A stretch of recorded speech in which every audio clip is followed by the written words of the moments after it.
خوش آمدید۔ آج ہم جس موضوع پر بات کرنے والے ہیں وہ بظاہر تو چند اشعار ہیں۔ عنوان ہے مناجات عبد اور صالح کے حق کا مکالمہ۔ لیکن یہ صرف شاعری نہیں ہے، یہ تو ایک نقشے کی طرح ہے، ایک ایسے سفر کا نقشہ جو خود سے شروع ہوتا ہے اور خدا تک جاتا ہے۔ آج کوشش کریں گے کہ اس نقشے کے نشانات کو سمجھا جائے، اور اس گفتگو کا آغاز ایک ایسی سطر سے کرتے ہیں جو سیدھا آپ کے وجود کو جھنجھوڑ دیتی ہے۔ جنم سے جہنم تک نماز چھوڑنا اپنے ہی جواز سے پوچھنا۔ واہ، یہ ایک سطر ہی بتا رہی ہے کہ یہ کوئی نرم و نازک نصیحتوں کا مجموعہ نہیں ہے، یہ تو ایک آئینہ ہے، اور وہ بھی ایسا جو کوئی رعایت نہیں کرتا۔ آئیے دیکھتے ہیں یہ آئینہ ہمیں کیا دکھاتا ہے۔ یہاں ایک بہت حیران کن بات ہے۔ عام طور پر ہم روحانی تحریروں سے جواب کی توقع رکھتے ہیں، ہے نا، کہ وہ ہمیں بتائیں گی کیا صحیح ہے کیا غلط۔ لیکن یہ اشعار تو بالکل الٹا کام کر رہے ہیں۔ یہ تو ہمیں جواب نہیں دے رہے، بلکہ ہمارے ہی ہاتھ میں سوالوں کی ایک فہرست تھما رہے ہیں۔ بالکل، اور یہی ان اشعار کی خوبصورتی اور طاقت ہے۔ یہ آپ کو ایک پیسو لسنر نہیں بناتی، بلکہ ایک ایکٹیو انویسٹیگیٹر بناتی ہیں۔ شاعر یہ نہیں کہہ رہا کہ میری بات مان لو، وہ کہہ رہا ہے کہ اپنے وجود کی تحقیق کرو۔ جوابات باہر نہیں، تمہارے اندر ہیں۔ اچھا، جیسے وہ کہتے ہیں رزاق نے کتنا دیا تجھے، یہ خود اپنے رزاق ہی سے پوچھنا۔ یعنی شکایت کرنے سے پہلے ذرا اپنے رزق پر جو ملا ہے اس پر ایک نظر تو ڈالو، اس سے سوال تو کرو۔ یعنی یہ ایک طرح کی انٹرنل آڈٹ کی دعوت ہے، اپنے ہی بالکل، اپنے ہی کھاتے چیک کرو۔ جی، اپنے ہی کھاتے چیک کرو۔ اور پھر اس سے بھی گہرا سوال، کہاں جانا ہے تم، کیسے آئے، کہاں سے آئے، اپنے ہی آغاز سے پوچھنا۔ یہ تو وجود کا سب سے بنیادی سوال ہے۔ ماڈرن فلسفی اسی سوال سے شروع ہوتی ہے، Who am I? Where do I come from? شاعر کہہ رہا ہے کہ اس کا جواب کسی فلسفی کی کتاب میں نہیں، آپ کے اپنے آغاز میں ہے۔ جی، آپ کے اپنے آغاز میں ہے۔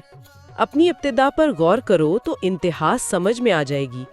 یہ خود احتسابی ہے، لیکن سزا کے خوف سے نہیں، بلکہ خود کو دریافت کرنے کی لگن سے۔ اچھا، تو اگر ہمارا وجود ہی وہ کتاب ہے جسے ہم نے پڑھنا ہے، تو اس کتاب کو پڑھنے کا طریقہ کیا ہے؟ اس تحقیق کا ٹول کیا ہے؟ مجھے لگ رہا ہے شاعر بار بار ایک ہی چیز کی طرف اشارہ کر رہا ہے، اور وہ ہے نماز۔ آپ نے بالکل صحیح پکڑا۔ نماز ان اشعار کا مرکزی ستون ہے، لیکن یہاں بھی نماز کو ایک بالکل نئے زاویے سے پیش کیا گیا ہے۔ یہ صرف ایک مذہبی فریضہ نہیں ہے، بلکہ خود کو ناپنے کا ایک پیمانہ ہے، ایک لٹمس ٹیسٹ ہے۔ وہ سطر یاد ہے آپ کو؟ جی، یہ تیرا رکوع تھا یا تیرا رواج تھا؟ یہ تیرے سجدے عظیم کے آگے تھے یا اپنی تعظیم سے ہی پوچھنا۔ یہ سطر تو ہلا کر رکھ دیتی ہے۔ اس نے تو رسم اور روح کو بالکل الگ الگ کر دیا۔ یعنی کوئی 50 سال سے نماز پڑھ رہا ہو، لیکن ہو سکتا ہے کہ وہ صرف رواج ہو، ایک عادت، ایک سماجی عمل۔ جی، اصل سوال تو تعظیم کا ہے، اس حقیقی عاجزی اور محبت کا جو اس کے پیچھے ہونی چاہیے۔ صحیح۔ اس کو ایک مثال سے سمجھیں۔ جیسے آپ کسی بہت اہم دستاویز پر دستخط کر رہے ہوں، ایک طریقہ یہ ہے کہ آپ بغیر پڑھے مکینیکل انداز میں دستخط کر دیں۔ دوسرا طریقہ یہ ہے کہ آپ ہر لفظ کو سمجھیں، اس کے مطلب کو جانیں، اور پھر پورے شعور کے ساتھ دستخط کریں۔ دونوں صورتوں میں دستخط ہو گئے، لیکن ایک بے معنی حرکت ہے اور دوسرا ایک بامعنی عہدہ۔ شاعر کہہ رہا ہے کہ اپنی نماز کو چیک کرو، وہ صرف ایک جسمانی حرکت ہے یا ایک روحانی عہدہ؟ اور یہ عہدہ صرف اپنی ذات تک محدود نہیں، شاعر اسے معرفت الہی کا ذریعہ بھی قرار دیتا ہے۔ جلا جلال کے جلوے کو مقصود حصول کی خاطر یہ اپنی نماز سے ہی پوچھنا۔ مطلب اگر خدا کی عظمت کا مشاہدہ کرنا ہے تو اس کا راستہ بھی اپنی نماز کے اندر سے ہی نکلے گا۔ یہی نکتہ ہے، نماز ایک مونولوگ نہیں ہے جہاں بس ہم کچھ صورتیں پڑھ کر اٹھ جائیں۔ یہ ایک مکالمہ ہے، ایک ایسا آئینہ جس میں آپ کو صرف اپنا عکس نہیں بلکہ اس ذات کا عکس بھی نظر آ سکتا ہے جس کے سامنے آپ کھڑے ہیں۔ شرط وہی ہے، رواج نہیں تعظیم۔ بالکل، رواج نہیں تعظیم۔ اچھا، تو اب تک جو بات سمجھ میں آئی وہ یہ کہ سفر اندر کا ہے، سوالات اپنے آپ سے کرنے ہیں، اور اس سفر کا سب سے اہم اوزار نماز ہے۔ لیکن کیا یہ سفر صرف انسان کے اندر ہی محدود ہے، یا شاعر اس ذاتی عمل کو کسی بڑی کائناتی حقیقت سے بھی جوڑ رہا ہے؟ مجھے ان سطروں میں نظام اور سلسلہ جیسے الفاظ نظر آ رہے ہیں۔ یہ بہت اہم مشاہدہ ہے۔ شاعر یہاں زوم آؤٹ کرتا ہے، وہ فرد کے باطن سے نکل کر کائنات کے ظاہر پر نظر ڈالتا ہے، اور وہ کہتا ہے کہ یہ کائنات بے ترتیب نہیں ہے، یہ ایک مربوط نظام ہے، ایک سطر ہے۔ اللہ تعالیٰ اعلیٰ ہے، اطلاع سب سلسلہ ہے۔ یہاں اطلاع کا لفظ بہت دلچسپ ہے، یعنی کائنات میں ہونے والا ہر واقعہ ایک رینڈم ایونٹ نہیں ہے، یہ ایک اطلاع ہے، ایک میسج ہے۔ تو یہ نظام کا تصور آج کی زبان میں ایک کازمک ایکو سسٹم جیسا ہے۔ ہر چیز ایک دوسرے سے جڑی ہوئی ہے۔ ایک پرندے کا گانا، کسی کے حصے کا رزق، یہ سب الگ الگ واقعات نہیں ہیں۔ بہترین انالوجی ہے، اور شاعر صرف یہ نہیں کہتا کہ ایک نظام ہے، بلکہ وہ یہ بھی کہتا ہے کہ قدم قدم پر قدرت کے نظام کو نگاہ میں رکھنا، یعنی آنکھیں کھلی رکھو، اس نظام کو آبزرو کرو۔ لیکن یہاں ایک بہت بڑا سوال پیدا ہوتا ہے، یہ نظام اتنا بڑا ہے، اتنا پیچیدہ ہے، تو ایک عام انسان اسے کہاں سے سمجھنا شروع کرے؟ اس کا سٹارٹنگ پوائنٹ کیا ہے؟ اور شاعر اس کا جواب بھی دیتا ہے نا، مطلب محمد الرسول اللہ ہے، نور اللہ ہے۔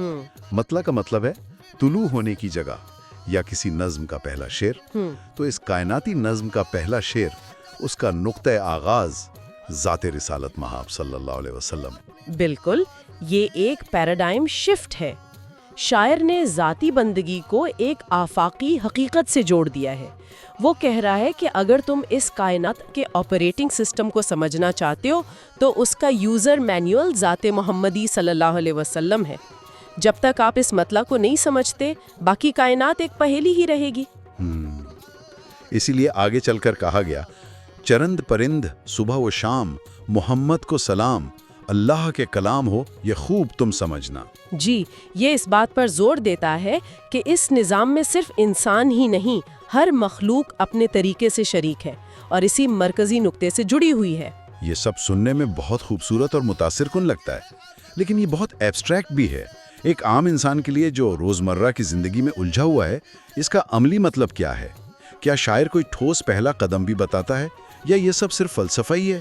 بہت اہم سوال ہے، اور شاعر اس کا عملی جواب بھی دیتا ہے۔ وہ صرف فلسفہ بیان کر کے چھوڑ نہیں دیتا، وہ راستہ بھی دکھاتا ہے۔ پہلا قدم، اللہ اللہ کر کے رزاق کا راستہ، آہستہ آہستہ رضا والوں سے پوچھنا۔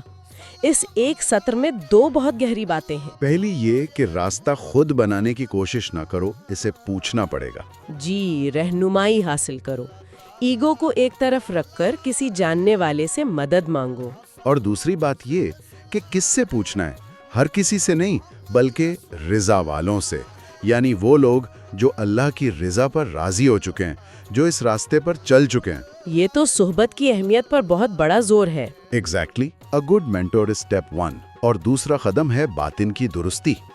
ریشمی زبان نہ ہو لیکن محبت سے دھیان، پھر نماز سے پوچھنا۔ یہاں پھر وہی بات آ گئی، ظاہری بناوٹ، میٹھی باتیں، دکھاوے کی عبادت، یہ سب بیکار ہے۔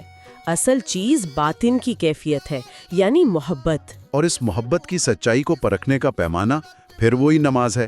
یعنی اگر دعویٰ ہے کہ دل میں محبت ہے تو اپنی نماز کے دھیان سے پوچھو کہ یہ دعویٰ کتنا سچا ہے۔ یہ تو ہر چیز کو واپس اسی مرکزی نقطے پر لے آتا ہے۔ جی ہاں، تو دو عملی قدم ہوئے، صالحین کی صحبت اور باطنی اخلاص، جس کا امتحان نماز میں ہوتا ہے۔ لیکن یہاں ایک بہت سخت تنبیہ بھی ہے، یہ سارا سفر صرف ایک آپشنل روحانی مشق نہیں ہے، اس کے آخر میں ایک بہت ہی حقیقی انجام بھی ہے، خاص طور پر وہ آخری سطر، بھول جھول جھوٹ پر یقین کرتا رہا، پھر جا لحد میں واحد پوچھنا۔ یہ تو رونگٹے کھڑے کر دینے والی بات ہے۔ بالکل، اگر ہم پوری گفتگو کو ایک دائرے کی شکل میں دیکھیں تو یہ سطر اس دائرے کو مکمل کرتی ہے۔ شاعر نے شروع میں کہا تھا کہ خود سے سوال پوچھو، اب آخر میں وہ بتا رہا ہے کہ کیوں پوچھو، کیونکہ اگر تم نے آج خود سے یہ سوالات نہ پوچھے تو کل لحد میں واحد تم سے یہی سوالات پوچھے گا، اور تب جواب دینے کا موقع نہیں ہوگا۔ جی، تب موقع نہیں ہوگا۔ تو یہ پوری شاعری دراصل قبر میں ہونے والی پرسش سے پہلے دنیا میں خود سے سوال کرنے کی ایک مشق ہے۔ شاعر کہہ رہا ہے کہ تم زندگی بھر بھول جھول جھوٹ میں مگن رہے، غفلت، دھوکہ دہی، فریب، اس غفلت سے بیدار ہو جاؤ، اس سے پہلے کہ بہت دیر ہو جائے۔ کا پیغام ہے it's a call for urgent course correction. شاعر یہ کہہ رہا ہے کہ مہلت عمل ختم ہونے والی ہے. جو احتساب کا لازمی طور پر ہونا ہے وہ آج اپنی مرضی سے خود ہی کر لو.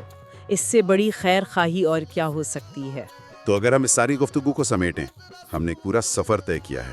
ہم نے دیکھا کہ یہ اشعار ہمیں سب سے پہلے اپنے اندر جھانکنے کی دعوت دیتے ہیں، جوابات کے بجائے سوالات کی طاقت سکھاتے ہیں. پھر وہ ہمیں نماز کی اصل روح سے روشناس کراتے ہیں. اس کے بعد وہ ہماری ذاتی بندگی کو پوری کائنات کے ایک مربوط نظام سے جوڑتے ہیں. اور پھر وہ ہمیں اس راستے پر چلنے کے عملی قدم بھی بتاتے ہیں اور آخر میں انجام سے بھی خبردار کرتے ہیں. یہ عقائد کا کوئی خشک مجموعہ نہیں، بلکہ خود شناسی کا ایک زندہ اور عملی دستور العمل ہے. بالکل درست کہا آپ نے. ان اشعار کا بنیادی پیغام یہی ہے کہ ایمان صرف کچھ باتوں کو مان لینے کا نام نہیں، بلکہ ایک فعال اور مسلسل مکالمے کا نام ہے.